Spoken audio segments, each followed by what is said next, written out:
Eu tô chegando meio atrasado na polêmica, na notícia que rolou. Vocês já devem todos já estar bem informados sobre o que aconteceu. Mas eu acho que eu tenho algumas coisas para acrescentar. Eu queria conversar com vocês sobre alguns assuntos que envolvem a questão de plágio. Então não sei se... eu acredito que todo mundo, mas se você não ficou sabendo aí do que rolou, a gente teve vários casos de plágio recentemente que foram pra mídia, né? E um dos que mais chamou a atenção foi esse caso do artista do Magic the Gathering chamado Dan Frazier. Eu não conheço muito do universo de Magic, mas pelo que eu conversei com alguns amigos, o Dan Frazier, ele é tipo uma lenda, né, do Magic. E aconteceu uma parada dele ter usado uma arte de uma outra artista e pintado por cima, só flipou a imagem e fez ali uma nova versão da carta The One Ring. Então aqui a gente tem o caso de plágio, né? Então a carta antiga é essa aqui da direita, que tá flipada, e essa aqui é a carta nova, né? The One Ring, feita pelo Dan Frazier. E aqui a gente tem essa notícia da IGN que ele admite que cometeu esse erro, certo? Então, vamos lá. Cometi um erro. O experiente artista de Magic, Dan Frazier, admite ter pintado por cima da arte do Um Anel após fãs levantarem preocupações sobre plágio. Eu não vou ficar chovendo no molhado, eu quero trazer um pouquinho da minha experiência no mercado de jogos para falar sobre essa questão de plágio e até na questão de como que a gente lida com o cliente. Eu quero trazer um pouco algumas histórias que aconteceram comigo também. Eu acho que vai ser um papo um pouco diferente do que vocês viram. Eu não tô aqui só para reportar a notícia, eu tô aqui para usar esse caso pra gente discutir um pouco sobre o uso dessas imagens dentro da produção de jogos e produção de audiovisual também, beleza? Mas vamos lá. Quando a Wizards of the Coast revelou seus planos para continuar a série de cartas temáticas inspiradas em personagens, itens e locais da Terra-média na semana passada, os fãs rapidamente expressaram preocupação com relação à reimpressão de O Um Anel, que é só provavelmente a carta mais importante da coleção, né? Especificamente, muitos temiam que a arte atualizada de Magic, que apresentava posicionamento semelhante do anel e até reflexos quase idênticos, tivesse sido copiada sem os devidos créditos. Logo após o anúncio, o usuário do Reddit, compartilhou comparações lado a lado das artes presentes em ambas as cartas. Ele observou que a arte da coleção O Hobbit foi ilustrada por Frazier, um veterano do Magic com 30 anos de experiência, enquanto a arte da coleção O Senhor dos Anéis de 2023 foi desenhada por Neil. O Frazier confirmou os temores dos fãs com uma declaração publicada nas redes sociais ontem. A declaração veio após o que a Wizards of the Coast descreveu como semelhanças entre a ilustração de Martha Neil e a imagem recém-divulgada de um anel de Dan Frazier. E a empresa acrescentou que essas semelhanças não são coincidência, infelizmente. E obviamente não são coincidência, né? A gente consegue ver, até pelos reflexos aqui, que é basicamente a mesma imagem um pouco pintada por cima, tá? Foi uma revelação chocante para os jogadores e colecionadores de Magic de longa data que acompanham o trabalho de Frazier no mundo dos jogos de tabuleiro há décadas. Ele concluiu sua declaração dizendo que entraria em contato com Neil para se desculpar de artista para artista. E beleza. Eu não tenho muito mais o que acrescentar do que já foi dito a respeito de plágio, da parte jurídica e tal, mas eu queria trazer um pouquinho da minha bagagem, trabalhando ali por 10 anos já na indústria de jogos, aonde eu vou falar uma coisa que talvez soe um pouco estranha, mas eu entendo um pouco o porquê o Frazier possa ter feito a imagem dessa forma, e eu quero tentar explicar isso, tá? De forma alguma eu tô passando pano pra essa atitude, mas eu quero dizer que eu entendo porque a gente não sabe exatamente quais foram as circunstâncias dadas ao Dan Frazier para que ele pudesse realizar essa arte, tá? Eu não sei o contexto exatamente, mas eu tenho algumas suposições, tá? O que acontece quando um artista recebe um briefing dessas artes, geralmente não é apenas um briefing, né? O Dan Frazier provavelmente não vai fazer só essa arte ao longo do seu mês, ao longo de 2 meses, não é isso, não é uma questão de fazer uma arte e ser muito bem remunerado por isso. Provavelmente esse foi um briefing feito junto com várias outras imagens. Então é um pacote de briefings que vai chegar pro artista e o artista tem que solucionar aquilo o mais rápido possível, porque ele tem várias outras coisas para fazer, porque o pagamento dos artistas, ele é referente à quantidade de produção, não necessariamente à qualidade da produção. Ou seja, como esse artista já tem bastante renome, se ele passar, digamos, 3 dias fazendo essa carta, ele vai receber a mesma coisa que ele receberia passando, sei lá, 15 dias nessa carta, porque o artista ele vai ganhar por produção, ele vai ganhar por carta, tá? Eu não sei se o Dan, ele sabia talvez a importância dessa carta, ou sabe, tipo, uma coisa assim. Ele provavelmente recebeu esse briefing, recebeu uma referência da própria Wizards of the Coast. Eles talvez já sabia que essa arte era da própria empresa, e às vezes, meus amigos, o que acontece muito é a própria direção de arte já falar pra você que não é pra mudar muito do que já foi feito.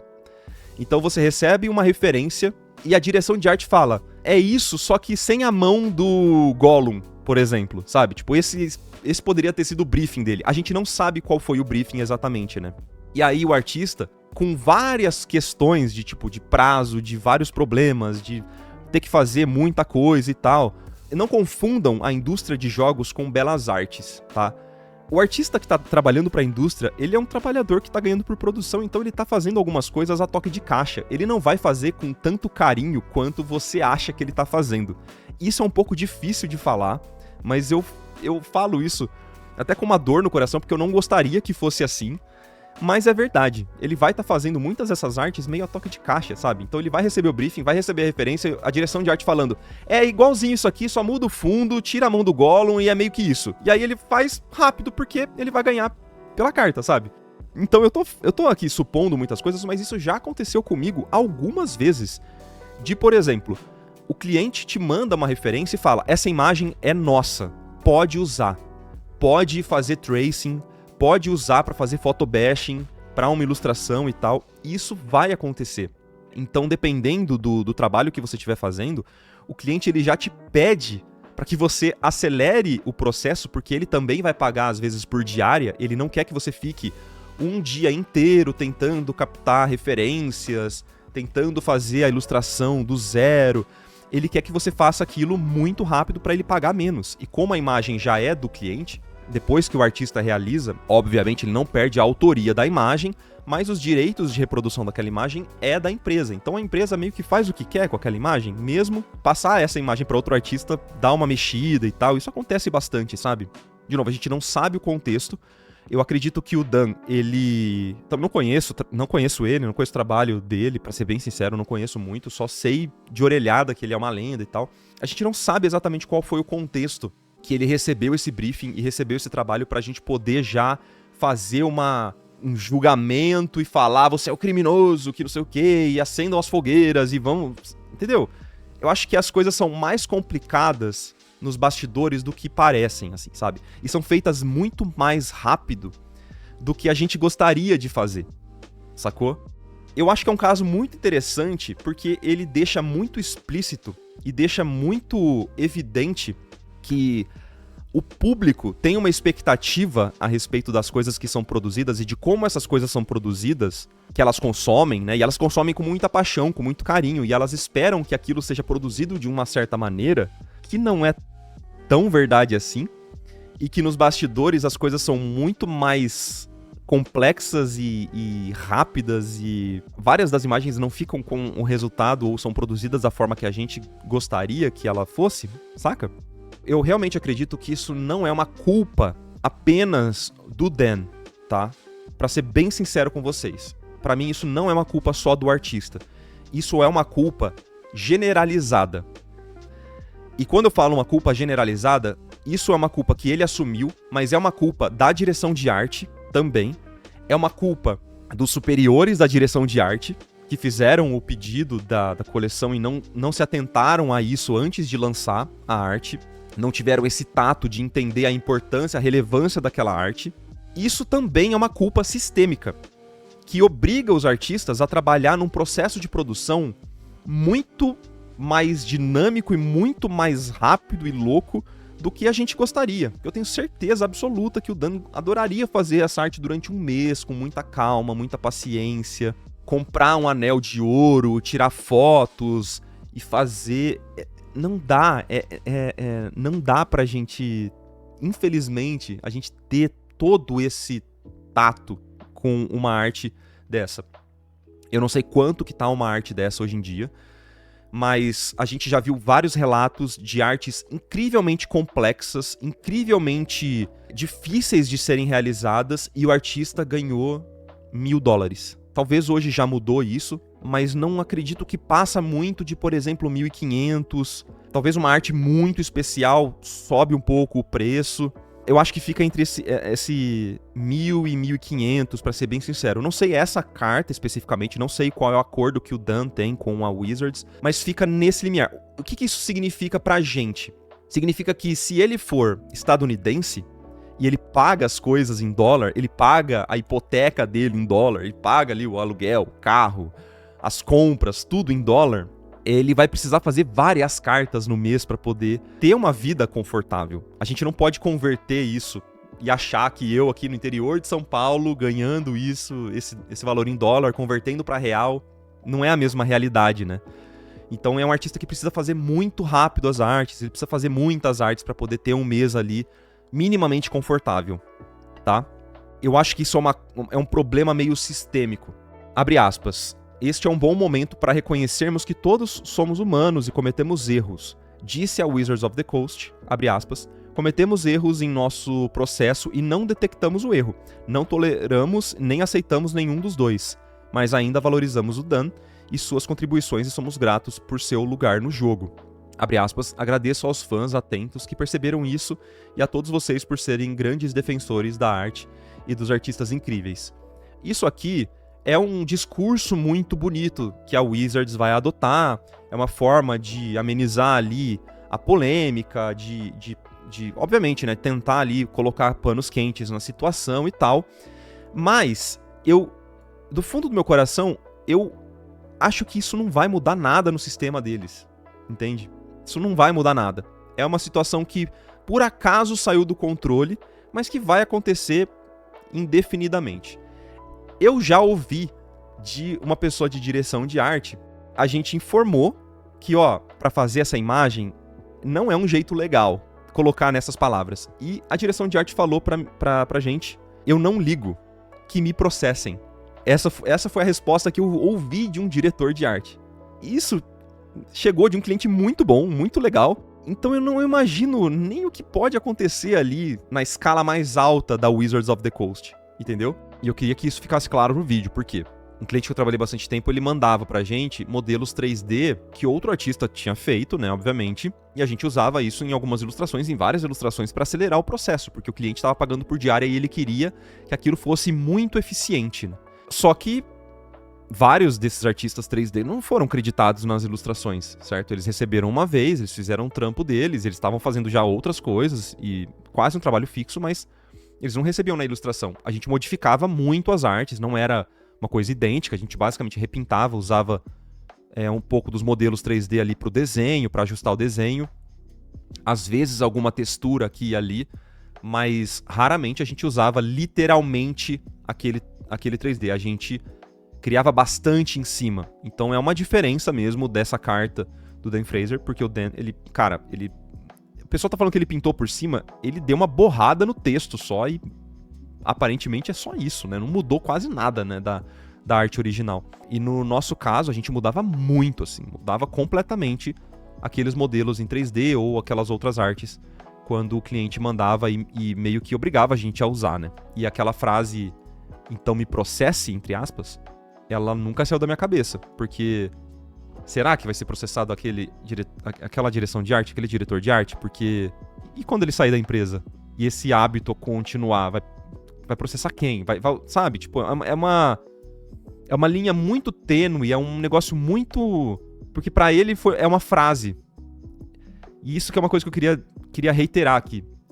Pra direção de arte, às vezes, é só uma frase que ele falou que não ficou registrada numa reunião, num e-mail ou alguma coisa assim, às vezes foi verbalmente, então você não tem registro disso.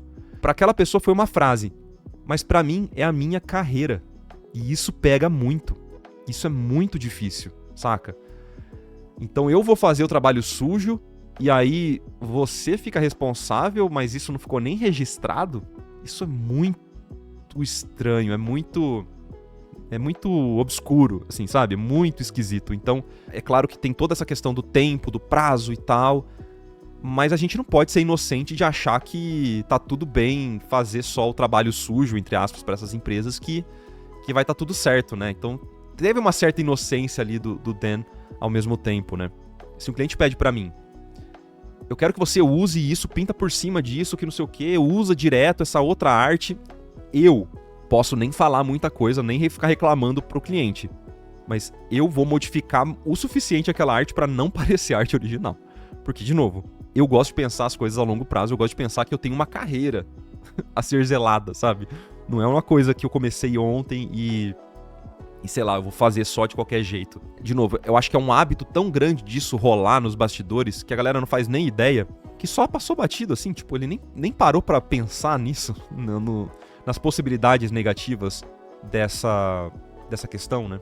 Mas aí, de novo, a gente tá supondo, tô colocando palavras na boca dele que eu nem sei exatamente o que aconteceu, eu tô supondo e tentando trazer pra vocês outras histórias semelhantes que possam ajudar a entender um pouco o caso, né?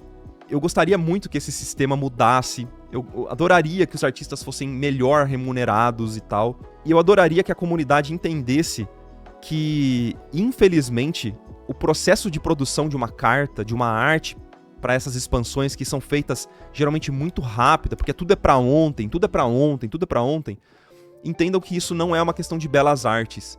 Isso não é necessariamente a expressão de arte do Dan Fraser, a expressão de arte que o artista gostaria de externalizar para o mundo. Isso não é uma expressão... Não, isso é uma indústria. Não é à toa que a gente chama de indústria de jogos, porque é uma coisa feita cada um no seu setor, tudo subdividido, e cada pessoa faz um pouquinho para ter algo maior sendo produzido, realizado, né? A gente não chama de indústria à toa, não é belas artes, não fica achando que essas artes são produzidas de uma forma artesanal, tudo muito lindo, aquela história por trás.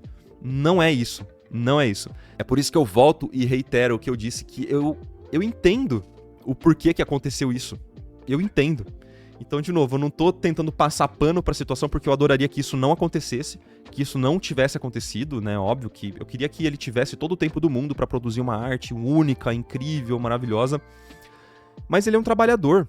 O Dan, ele não é o dono dessa propriedade intelectual, então às vezes ele não vai ter nem o carinho que os fãs vão ter. De novo, eu não conheço ele, provavelmente ele vai ter bastante carinho, né? Mas ele não vai ter todo esse carinho em volta de uma marca, entendeu? Ele tá só fazendo o trabalho dele o mais rápido possível para que ele possa pagar as suas contas da melhor forma e que tenha uma vida minimamente confortável para ele e para sua família. Então, é meio complexa, uma situação bem difícil. Eu espero ter trazido aqui um outro ponto de vista, mostrar para vocês um pouquinho da visão dos bastidores, de como acontece essas artes. Plot twist. Depois de eu ter gravado essa questão, falando um pouco dos bastidores e tal, me mandaram aqui um post do Reddit que mostra uma resposta do agente do Dan, que é o Mark Aronovitz, acho que é esse o nome dele, e o Mark, ele comenta basicamente que eles não tinham visto essa versão que foi publicada. Ou seja, provavelmente pegaram a arte do Dan Fraser e alguém fez um photobashing, pegaram a arte anterior e colocaram por cima da arte do Dan Fraser, que provavelmente não estava sendo aprovada e tal, talvez o cliente tenha reclamado, não gostou ou queria que fosse igual. Alguém fez esse photobashing e a arte foi publicada sem o consentimento do artista, mas com o nome do Dan Fraser. Então o buraco é muito mais embaixo. Eu ainda reitero tudo que eu falei, eu acho que a discussão ainda do que eu falei, ela é muito interessante, muito relevante, mas eu acho muito legal a gente trazer essa conversa que rolou aqui, acredito que no Facebook, porque tem o joinha aqui, e tem uma resposta do Donato Giancola, que é um artista maravilhoso, conheço um trabalho do Donato, e basicamente eles falam isso aqui, ó. Depois de muitas alterações pedidas, nós nunca vimos essa versão, aquela versão final que foi postada. Eu falei várias suposições, mas eu acho que agora a gente tem o fato concreto do que realmente aconteceu, né? Então, tipo, resumidamente, o Dan Fraser, ele fez a arte que provavelmente o cliente não gostou, isso não foi aprovado, não estava sendo aprovado, pediram várias alterações, ele fez provavelmente várias alterações, mas no final das contas o que aconteceu foi que a galera de marketing provavelmente, ou a galera de design, alguém no final, na ponta ali, fez um photobashing, juntou as duas artes, o cliente aprovou, e isso foi publicado, e isso já aconteceu também várias vezes comigo. A gente produzia uma arte bonitinha, do jeito que tinha que ser feita, do jeito que tinha que ser postada. A gente fazia um crop super legal. Ó, é assim que é pra ir pra rede social. Essa é a versão final. E aí o cliente, às vezes, pegava uma imagem, misturava com outra, movia a personagem de lugar, não pintava o fundo e postava mesmo assim. E a gente ficava maluco, falava, caraca, por que não pediram pra gente fazer isso?